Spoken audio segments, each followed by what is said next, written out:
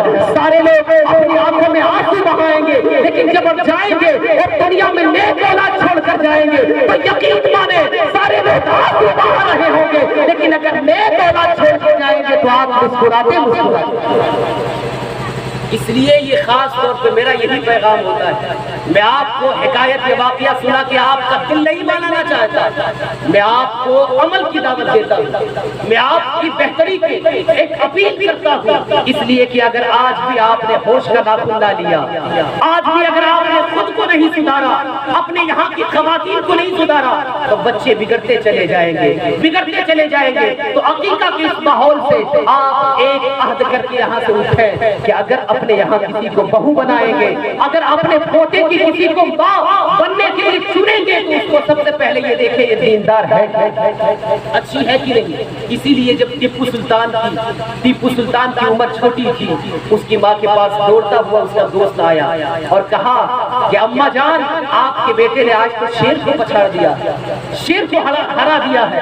اب ٹیپو سلطان جس کا نام شاید آپ سب نے سنا ہوگا اور تاریخ میں بڑا اچھا کردار ہے, لیکن لوگوں نے ان کی تاریخ کو بہت زیادہ مسمک کیا اور اس میں رد و بدل کیا, اور جو ہیرو تھے اسے وہ گنڈا بنا کے پیش کر دیا. وہی ٹیپو سلطان جب بچپن کی زندگی گزار رہے تھے, ان کی ماں کے پاس دوڑتا ہوا ان کا دوست آیا اور آنے کے پاس کہتا ہے امی جان آپ کا بیٹا آج شیر کو پچھاڑ دیا ہے, شیر کو ہرا دیا ہے. اب ان کی ماں جو جواب دیتی ہے وہ سنے آپ.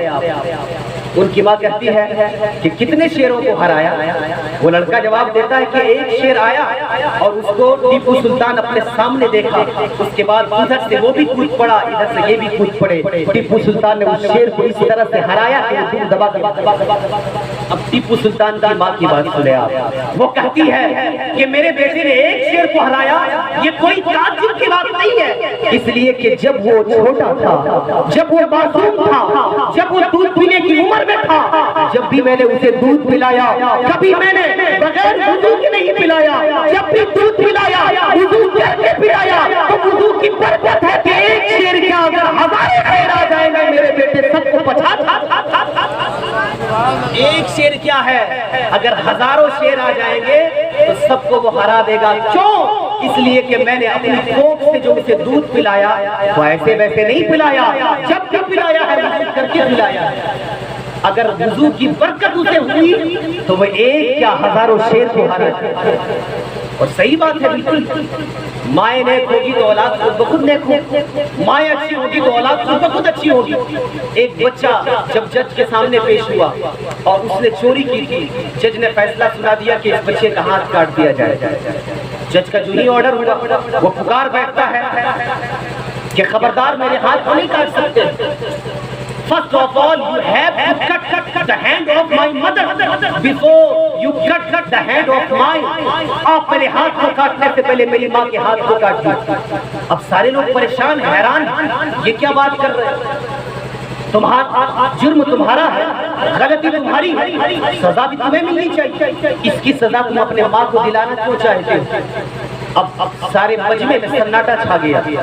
وہ لڑکا بار بار کہتا رہا جج صاحب خبردار آپ میرے ہاتھوں کو نہیں کاٹ سکتے ہیں, اس لیے کہ اگر میرے ہاتھوں کو کاٹ دیا آپ نے تو آپ کا فیصلہ مکمل نہیں ہوگا.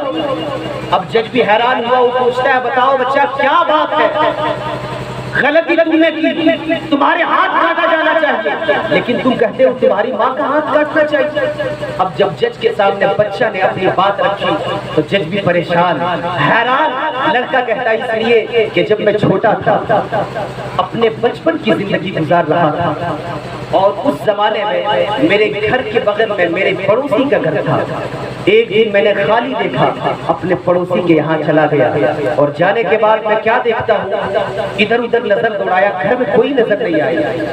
تو میں نے دیکھا کہ کونے میں انڈا رکھا ہوا تھا، ایک انڈا تھا، میں نے دیکھا گھر میں کوئی نہیں ہے، اس انڈے کو میں نے اٹھا لیا اور اٹھا لینے کے بعد پھر سے نظر دوڑایا، کہیں کوئی نظر نہیں آیا، میں گھر سے باہر نکلا، باہر نکل کر بھی ادھر ادھر نظر دوڑایا، کوئی نظر نہیں آیا، پھر میں اس انڈے کو لے کر اپنی ماں کے پاس آ گیا۔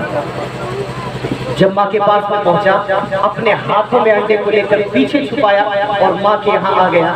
بچوں کی عادت ہوتی ہے، جب ماں کے پاس وہ بچہ آیا، ماں پوچھتی ہے بیٹا ہنس کیوں رہے ہو، کیا بات ہے؟ میں بار بار مسکرا رہا تھا، میری ماں بھی مسکرانے لگی اور پوچھنے لگی بیٹا بات کیا ہے، ہنس کیوں رہے ہو؟ میں نے جھجکتے ہوئے، شرماتے ہوئے، ڈرتے ہوئے اپنے ہاتھ کو سامنے لایا۔ ماں بولنے لگی بیٹا دکھاؤ تو صحیح کیا ہے؟ میں نے اپنے سامنے ہاتھ کو کھول دیا، انڈا کو میری ماں کے پاس کر دیا۔ میری ماں ہنستے ہوئے انڈے کو اٹھاتی اور کہتی کہاں سے لائے ہو؟ میں نے کہا امی جان بس میں اتنا کر کے رک گیا۔ میری ماں پوچھتی رہی بیٹا یہ تو بتا کہاں سے انڈا لائے ہو، تمہارے پاس تو پیسہ نہیں تھا۔ میں نے ڈرتے ڈرتے کہا کہ یہ پڑوسی کے گھر میں ایک انڈا ملا۔ میری ماں نے اس وقت ہنستے ہوئے کہا کہ ٹھیک ہے اس کھلا جگہ پہ رکھ دو، اپنے گھر پہ رکھوا دیا۔ میری ماں نے اگر اس وقت مجھے ڈانٹ کے میری ماں کہتی کہ بیٹا یہ غلط بات ہے، یہ جرم ہے، یہ چوری ہے، اگر اس وقت میری ماں انڈے کو لینے سے منع کرتی اور مجھے روکتی مارتی تو جج صاحب اسی دن میں رک جاتا، میں چوری کرنا اسی دن چھوڑ دیتا، میں اسی دن جرم سے باز آ جاتا، لیکن میری ماں نے ڈانٹا نہیں، میری ماں نے کچھ کہا نہیں، ہنس کے کہا بیٹا گھر کے کونے میں انڈا رکھ دو۔ میری ماں کے سامنے وہ میرا پہلا جرم تھا، اگر میری ماں روک دیتی تو آج اتنا بڑا جرم نہیں کرتا، اگر میری ماں سزا دیتی تو آج اتنا بڑا جرم نہیں کرتا، اگر میری ماں اسی وقت میرے جرم کے دروازے کو بند کر دیتی تو آج اتنی بڑی غلطی نہیں کرتا۔ اے جج صاحب آپ کے سامنے میں عرض کرتا ہوں اگر میرے ہاتھ کو کاٹنے کا حکم دے رہے ہیں تو میرے ہاتھوں کو کاٹنے سے پہلے میری ماں کے ہاتھ کو کاٹیے، اس لیے کہ مجھے چوری کرنے پہ سب سے زیادہ اگر کسی نے ابھارا ہے تو میری ماں نے ابھارا ہے، اور اگر میری ماں کے ہاتھ کو نہیں کاٹیں گے تو آپ کا فیصلہ ادھورا۔ اگر آپ نے میری ماں کے ہاتھ کو نہیں کاٹا تو آپ کا فیصلہ ادھورا رہے گا، اور اگر کاٹ دیا تو فیصلہ مکمل ہو جائے گا۔ اس لیے کہ اگر مائیں اپنے بچوں کو سدھارنے پہ لگ جائے تو پل بھر میں سدھار سکتی ہے، لیکن بگاڑنے پہ لگ جائے تو پھر زمانے بھر کے لیے وہ تباہ۔ اس لیے ضروری ہے لوگوں کہ اپنے بچوں کو نیک، میں نے سب سے پہلا سوال آپ کے سامنے کیا کہ بچے تو مل گئے، یہ خدا کی نعمت نصیب ہو گئی، لیکن یہ نعمت آپ کو جو نصیب ہوئی یہ نیک کب ہوگی؟ جب اس کی ماں نیک ہوگی۔ یہ نیک کب ہوگی؟ جب اس کی والدہ نیک ہوگی۔ یہ نیک کب ہوگی؟ جب اس کی مدر نیک ہوگی۔ اور اگر مدر نیک نہیں ہے تو آج دیکھیں نا آپ موبائل اٹھایا اور ہیلو سر میں لگ جاتے ہیں، کیا کیا نہیں خرافات ہو رہا، آج کیا کیا نہیں بے حیائیاں اور تباہیاں ہو رہی ہیں۔ یہ کیوں ہو رہی ہے؟ اگر ماں اور باپ اسٹک ہو جائے، اگر ماں اور باپ مضبوط ہو جائے تو خبردار کبھی بھی بیٹا جرم نہیں لے سکتا۔ اگر ماں اور باپ صحیح ہو جائے اور راستہ جنت والا دکھا دے تو کبھی بھی بیٹا جہنم کی طرف اس لیے عقیقہ کے آپ پروگرام سے ایک صرف میسج لے کے جائیں کہ اپنے یہاں کی خاتون کو اچھی بنائے، اپنے یہاں کی عورت کو اچھی بنائے۔ اگر وہ عورت اچھی ہو گئی تو انشاءاللہ جتنے بچے ہوں گے